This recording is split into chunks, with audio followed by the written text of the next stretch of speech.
Hey everybody, this is Rico and I am back again. Hope you guys are doing well. Oh, let's go to Japan and talk about what's going on inside of these arcades and its spread to other places outside of the arcade. However, we are having this whole celebration of this machine that has started out as not being very popular. It originally was just in the dark corners of arcades, but now recently it has become this whole big boom in the recent years, and it is the UFO machine created by Sega. In America, they might call it the crane machine. It's gone by many different names. And this machine, of course, I'm sure a lot of you have seen it in many different forms, but it has different prizes in it. And you put your hard-earned money, and you think that you just gonna have to do it one time and you'll get the prize. And then you try to get the prize, and you find that the prize just won't come to you. And you keep trying to get the prize, and keep trying to get it, and keep trying to get it. And you still don't get the prize. And next thing you know, you spent over $50 of your hard-earned money. Yeah, and you know the arcade owner loves you. And they're like, yeah, just keep going. Keep going. Keep trying to get that pushy. Keep trying to get that figurine. Keep trying to get they put in food in there now. I'm like, is it a refrigerator? We got a refrigerator, crane machine. But yes, it's his 40th birthday. And this started out as a very horrendous looking machine that had like 3-4 different claws on it. They didn't really know what to do with it. Nobody liked it. It was ugly. It looked like it was recycled. And then, you know, in the year of 1985, they decided that they were going to up the ante, and Sega decided to make it a fusion with this popular art form called anime. And from there, the rest was history. At first, they were thinking that they wanted to make it like the Eagle Claw and have it as that title. But then they were like, no, you know, what can we do to make it stand out? What can we do so that people will remember this contraption for years and years to come? And they were like, you know what flies in the sky and soars and people see it and it hovers over people in movies and different forms of media? A UFO. はい、300円。結構奥に入り込んじゃってるの。右の爪がうまく入んない。いけるかなこれ。ほら、右の爪がやばいかも。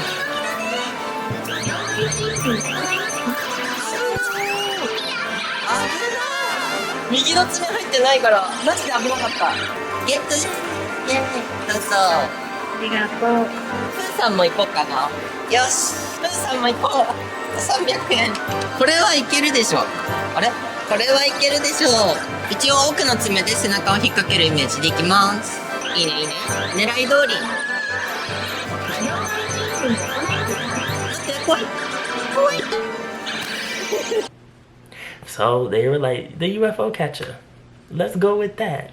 And so they branded Sonic with it. And you know, Sonic and Sega, huge. Even to this day, still huge. And that opened the door for many different other forms of series. Nowadays, we have the current anime that you can think of that many people love, and they're in these machines, and people go, and it's like a part of daily life in Japan. And many people talk about this UFO catcher and how it has started and how it has spread into pop culture. We actually look at the origins, and a lot of people might think that this started with Japan, but it did not. It actually started in America as the candy digger. So people might be like, what? Huh? What is that?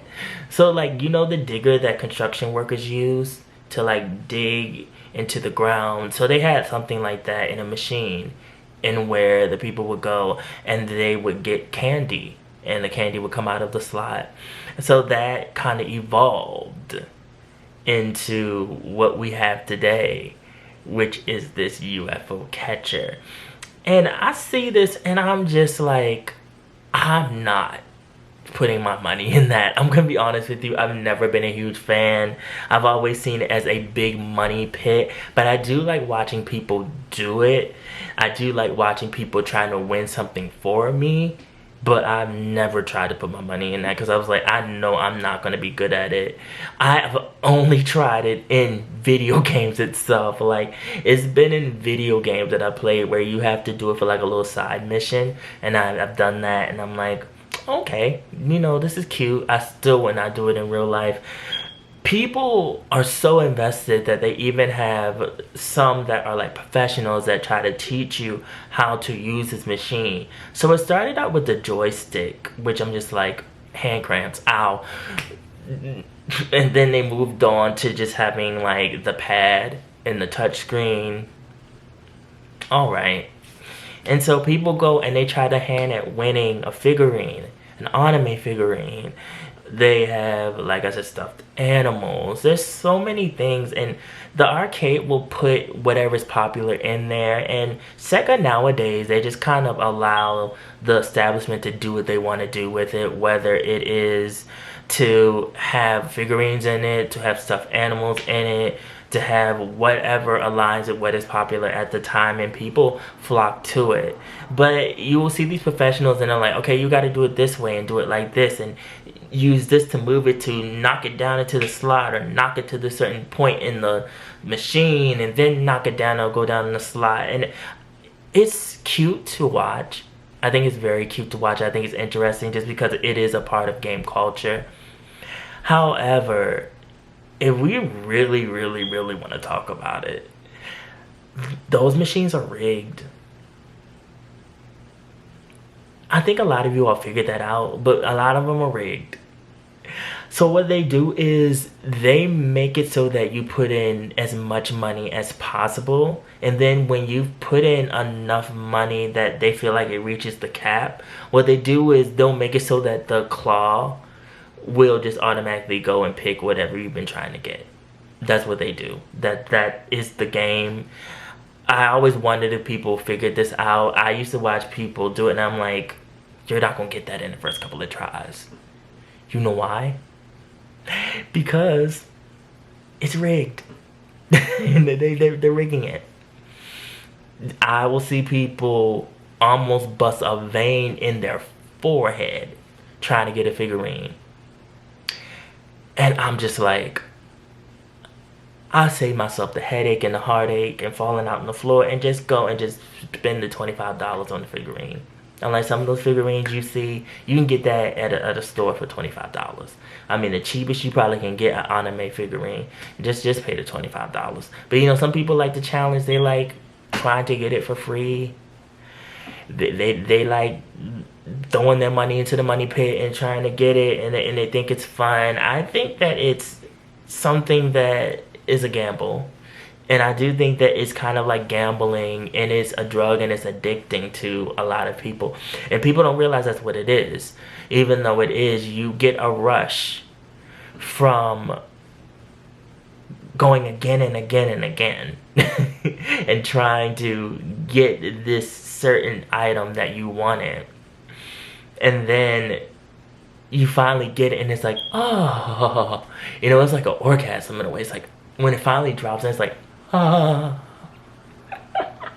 I'm sorry, you guys, but yeah, you know, it's just like, oh, like you finally just get it, and it's like a release because you're like pent up trying to get it, especially like boyfriends trying to get it for their girlfriends, or boyfriend trying to get it for their boyfriends, or girlfriend trying to get it for their girlfriends, or whatever way you want to see love.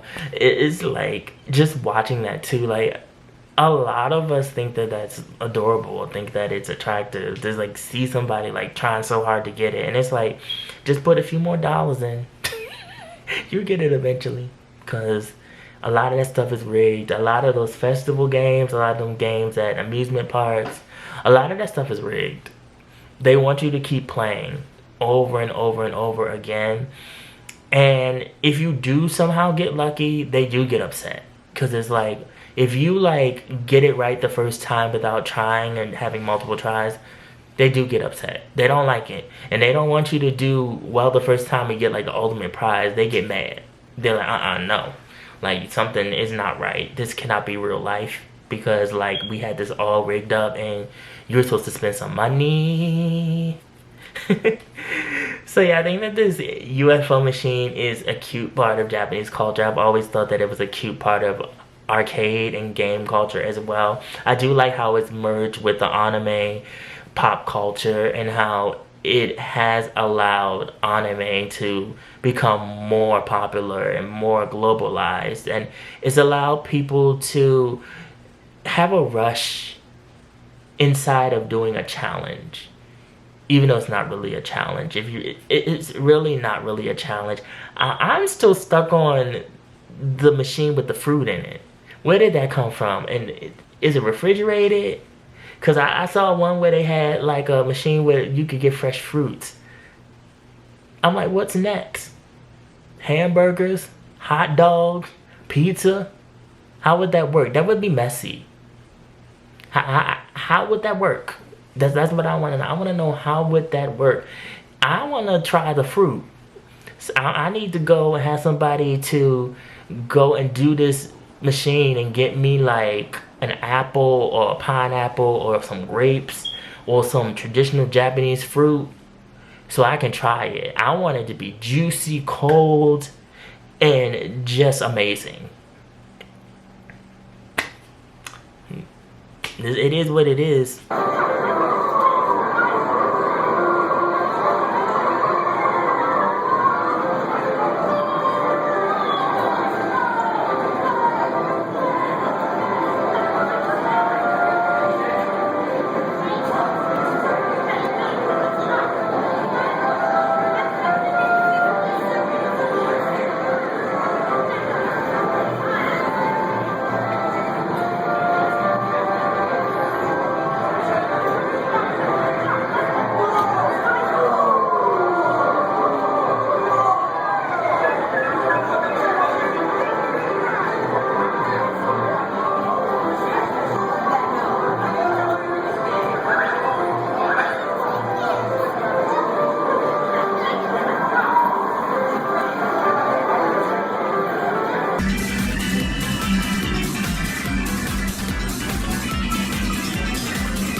I think that this is a money pit. But it's an amazing money pit, and it's a money pit that works for the culture overall. So yeah, you guys, have you tried any of these UFO catcher machines? How do you feel? Happy birthday, Sega UFO catcher machine. You are 40 years old and you are still kicking, and they're still passing you around. They're going into convenience stores. They're going all over the place. Even back in my hometown, they're in malls. They're in malls along with like those other machines where they have like the miniature anime characters, and you get one at random. You just go and put the money in, you push it and you pull it, and it comes out in like the little ball thing, and you might get what you want, you might not. People keep throwing the money into that too, and it's like, you do know they probably don't have the figure you want in that one. All them figures probably the same in that one machine. That's how they get you. Follow my social media, mostly my Instagram. Also blog Niche Asian Pop Culture. The link is always down in the description box below. And remember, be real, stay real, live in the real, and I will always be back. Thank you guys for watching. Put below how you feel. What have you won out of these UFO catcher machines? Put below. I want to know. My lighting has been all over the place in this video, and this is my fault. The melanin was popping in some of these instances in this video. Okay, bye.